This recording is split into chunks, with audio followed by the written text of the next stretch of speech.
Hello guys, మనం ఈరోజు వీడియోలో ఒక ఇంపార్టెంట్ రిపోర్ట్ గురించి తెలుసుకుందాము. అదే వరల్డ్ హెరిటేజ్ అవుట్లుక్ రిపోర్ట్ 2025. దీన్ని ఐయుసిఎన్ రిలీజ్ చేసింది. ఈ రిపోర్ట్ అనేది 4th ఎడిషన్ అన్నమాట. అదర్ 3 ఎడిషన్స్ అనేవి 2014లో, 17లో, 2020లో రిలీజ్ అయ్యాయి. ఇది 3 to 5 yearsకి ఒకసారి రిలీజ్ చేస్తారు. మెయిన్ ఈ రిపోర్ట్ అనేది ఏం చెప్తుందంటే, ఇప్పుడు యునెస్కో హెరిటేజ్ సైట్స్ ఉంటాయి కదా, దాని యొక్క కన్జర్వేషన్ స్టేటస్ని ఇవాల్యుయేట్ చేస్తుంది.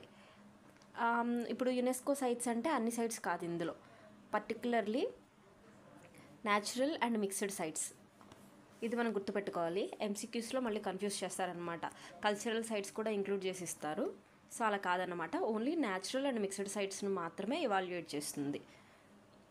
ఈ రిపోర్టు సైట్స్ని 4 కేటగిరీస్ కింద డివైడ్ చేస్తుంది అనమాట.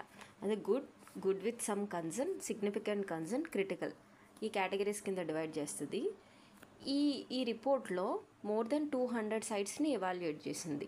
అందులో 6% ఆఫ్ ద సైట్స్ క్రిటికల్ కేటగిరీలో ఉన్నాయి అని చెప్తుంది. ఇప్పుడు ఇండియా నుంచి ఏ సైట్స్ ఏ కేటగిరీలో ఉన్నాయో మనం చూసుకుందాము. మనం టోటల్గా చూసుకుంటే ఇండియాలో 7 న్యాచురల్ సైట్స్ ఉంది, 1 మిక్స్డ్ సైట్ ఉంది.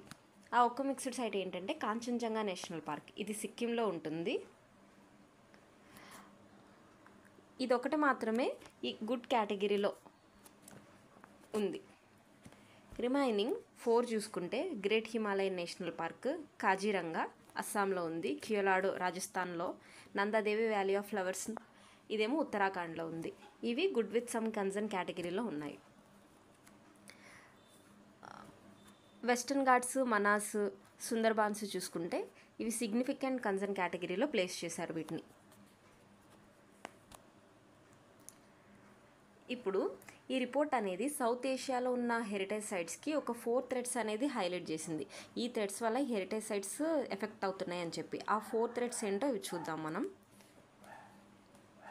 ఫస్ట్ది వచ్చేసి climate change, tourism, invasive alien species, road construction and expansion. ఈ 4 థ్రెడ్స్ వల్ల సౌత్ ఏషియాలో ఉన్న హెరిటేజ్ సైట్స్ ఎఫెక్ట్ అవుతున్నాయని చెప్పింది. ఈ రోడ్ కన్స్ట్రక్షన్ అండ్ ఎక్స్పాన్షన్ అనేది కొత్తగా యాడ్ చేసింది అనమాట. ఇంతకు ముందు రిలీజ్ చేసిన రిపోర్ట్స్లో ఈ ఇష్యూ హైలైట్ చేయలేదు. గ్లోబల్ లెవెల్లో చూసుకుంటే 65% of the sites stable or improved స్టేటస్ని చూపించాయని చెప్పింది.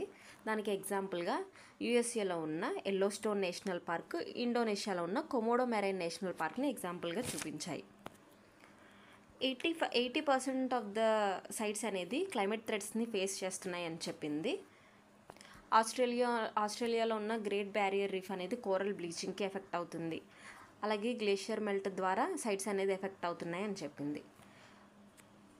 మన ఇండియాలో చూసుకుంటే కాజీరంగా అండ్ మనాస్ అనేవి ఇంప్రూవ్డ్ స్టేటస్ని చూపించాయి through community patrolling and eco development.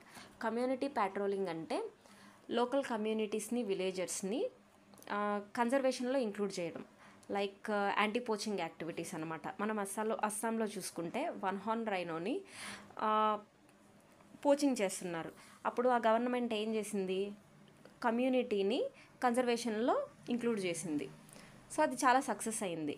దాన్ని మన హాలీవుడ్ యాక్టర్ లియోనార్డో డికాప్రియో కూడా అప్రిషియేట్ చేశారు మనం కొంచెం బ్యాక్ వెళ్తే.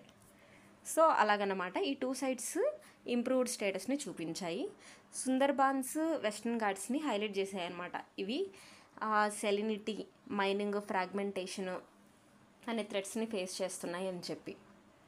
ఓవరాల్గా చూసుకుంటే ఇది ఈ రిపోర్ట్ బ్రీఫ్గా. ఇప్పుడు ఐయుసిఎన్ ప్రజెంట్ చేసిన ఒక అవార్డు గురించి చూద్దాము. అదే కెంటన్ మిల్లర్ అవార్డ్ 2025. దీని గురించి ఒక స్పెషాలిటీ ఉంది ఈ ఇయర్లో. ఇది డాక్టర్ సోనాలి ఘోష్ గారికి వచ్చింది. She is the first Indian to win this award. Present ఆవిడ కాజీరంగా నేషనల్ పార్క్కి ఫీల్డ్ డైరెక్టర్ కింద వర్క్ చేస్తున్నారు. ఈ అవార్డు ఎందుకు ఇస్తారంటే కన్జర్వేషన్లో ద బెస్ట్ ప్రాక్టీసెస్ అడాప్ట్ చేసిన వాళ్ళకి ఇస్తారు. అంటే ఇన్నోవేషన్ ఇంక్లూడ్ చేయడం అలాగన్నమాట. ఇది $5,000 క్యాష్ ప్రైజ్ ఇంక్లూడ్ అయి ఉంటుంది. ఇది ఐయుసిఎన్లో పర్టికులర్గా WCPA అనేది ఇస్తుందన్నమాట. అదేంటంటే world commission on protected areas. IUCN అండర్లో టోటల్ 6 కమిషన్స్ ఉంటాయి, అందులో ఇది ఒకటి. అదర్ 5 కమిషన్స్ ఏంటంటే స్పీషీస్ సర్వైవల్ కమిషన్ ఒకటి, ecosystem management commission, world commission on environmental law, commission on education and communication, commission on environment, economy and social policy. ఇది ఈ అవార్డ్కి సంబంధించిన డీటెయిల్స్.